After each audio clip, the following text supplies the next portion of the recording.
ہمارے پیر مرشد نے دین متی کی خدمت کے لیے کیسی کیسی مشقتیں جھیلی.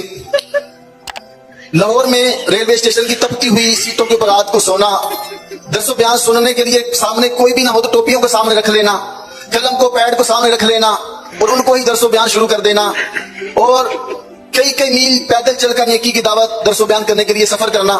بہت ساری باتیں ہمارے سامنے ہیں. تپتی ہوئی سیٹوں پر، مجھے یاد نہیں کہ تپتی ہوئی سیٹوں پر میں سویا. آپ نے سنا ہوگا. اسی طرح ٹوپیوں کو جمع کر کے میں نے کبھی بیان نہیں کیا، تو ایسا کچھ ہے ہی نہیں. بولنے جاتے ہیں تو پھر بعض اوقات کچھ کا کچھ نکل جاتا ہے. یہ عوام ہے، ہر ایک اپنے اپنے حساب سے اس میں کچھ نہ کچھ ایڈیشن کر کر کے پتہ نہیں کہاں سے کہاں پہنچا دیں. سنی سنا ہے بات. میں یہی سوچتا ہوں کہ مجھے جیتے جی پتہ نہیں کیا میں سنتا ہوں اپنے لیے. مرنے کے بعد تو پھر تصدیق تقسیم کون کرے گا؟ خاص کر میرے بارے میں پتہ نہیں کیا کیا مطلب سر پیر ہوتا نہیں ہے. مجھے بولتے کہ یوں. بسم اللہ الرحمن الرحیم. السلام علیکم. لسنر کلپ آپ نے دونوں کے دیکھے، اور کلپ میں دودھ کا دودھ اور پانی کا پانی بھی آپ نے سن ہی لیا اور دیکھ بھی لیا. ایک تو یہ بکواس کر رہا ہے کہ ہمارے حضرت پاک دامت برکاتہم العالیہ مد ظلہ زید مجدہ سلمہ اللہ تعالی فلاں فلاں فلاں فلاں ڈمکا سب کچھ نے دین کے لیے اتنی محنت کی. دین متین کے لیے اگر درس میں کوئی نہ بھی بیٹھتا یا درس دینا ہوتا تو ٹوپیوں کو سامنے رکھ دیتے اور بیان کرنا شروع کر دیتے.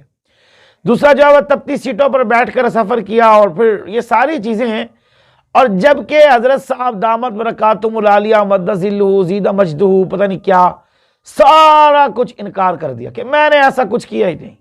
لعنت اللہ علی الکاذبین، لعنت اللہ علی شرکم. وہ بات کہ حالانکہ پاپا جانی جہاں ان کو یہ سب کچھ سکھا رہے ہیں، میرے بھائی وہاں یہ بھی سکھانا چاہیے کہ نبی کریم صلی اللہ علیہ وسلم نے ارشاد فرمایا کہ جو سنی سنائی بات پر جو ہے وہ بغیر تحقیق کے بات کرے تو اس آدمی کے لیے جھوٹا ہونے کے لیے اتنا ہی کافی ہے. اس آدمی کا جھوٹا ہونا اتنا ہی کافی ہے کہ وہ جھوٹا ہے.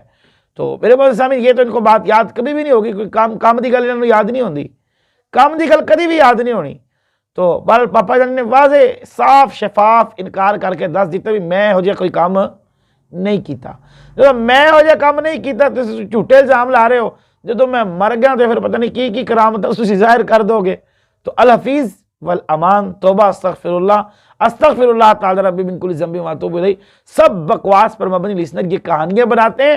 اب تو آپ کو یقین بھی ہو گیا اور اللہ نے زبان حال سے نکلوا کے لوگوں کو سنوا دیا کہ انہوں نے جو ہے وہ جھوٹ پر مبنی ایک کہانی بنائی، اور یہ ساری کی ساری کہانیاں جھوٹ ہیں. اس میں کوئی حقیقت نہیں، کوئی سچ نہیں. اللہ تعالی ہم سب کو جھوٹ سے محفوظ فرمائے. وما علینا الا البلاغ المبین.